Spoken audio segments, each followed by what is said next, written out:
Hello. My baby is huge. Focus.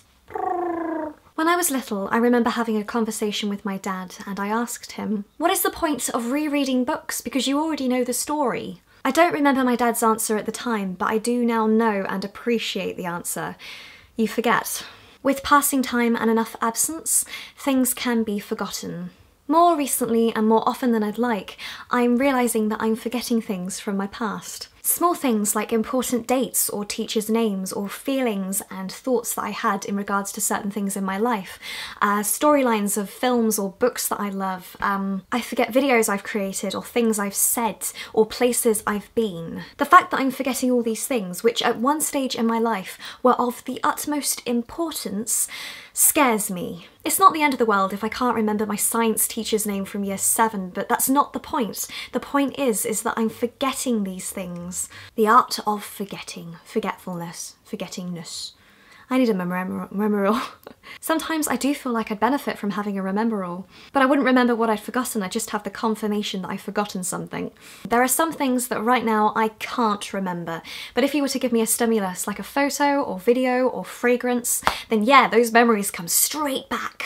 There is the argument though that if you present a photo or stimulus to somebody, they don't necessarily remember, they just create this sort of story as to what could have happened at the time. They put themselves in that photo. Moving forwards with this vlog, I don't know whether I should, in part, blame the digital age for my forgetfulness. Our society is currently working off of this instant posting, update sort of system, and because we're living our life so intricately online and documenting so much stuff, some of us, including myself, are finding it harder to remember the things we get up to when we look back.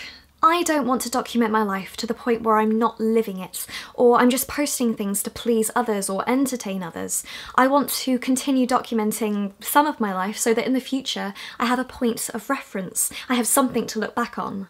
I don't want to forget stuff. One of my biggest fears is forgetting my life and forgetting who I am. My grandpa had dementia and my grandma had severe Alzheimer's, so the thought of developing that is I can't even express how terrifying that is to me. To see someone literally being erased in front of you and forgetting who they are, not to mention how that probably feels forgetting who you are. I think it's why I'm a hoarder. It's one of the main reasons why I have more than half a house full of stuff I don't need that's belonged to me from my past, and I have 30,000 gigs worth of digital material. I can't let anything go. I have to keep everything.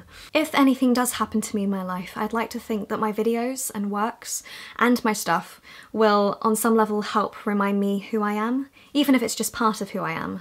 I'm now going to go on a completely different tangent. As for the future and being remembered, I think that yeah, ultimately when everybody that I'm connected to or related to has passed away, then yes, I will be forgotten. In 1,000 years' time, people might not even know I existed. Just think of the millions, if not billions of people who have lived on this planet who we know nothing about. I don't think everyone is remembered, and even those who are remembered right now might not be in the future. As for me being forgotten, I don't quite know how I feel about that, although I do understand the logic. I do wish that before I pass away I make some sort of mark on the world, and whether or not I achieve that, who knows? I won't know, I'll be gone.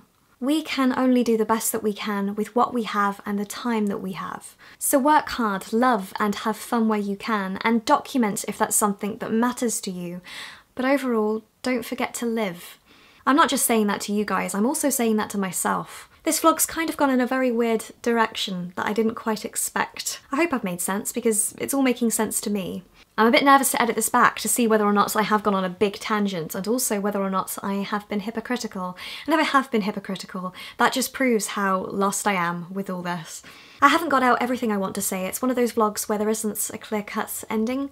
I could just keep talking, but I need to finish. My throat's going. So yeah, those are my thoughts for today. Bye everyone.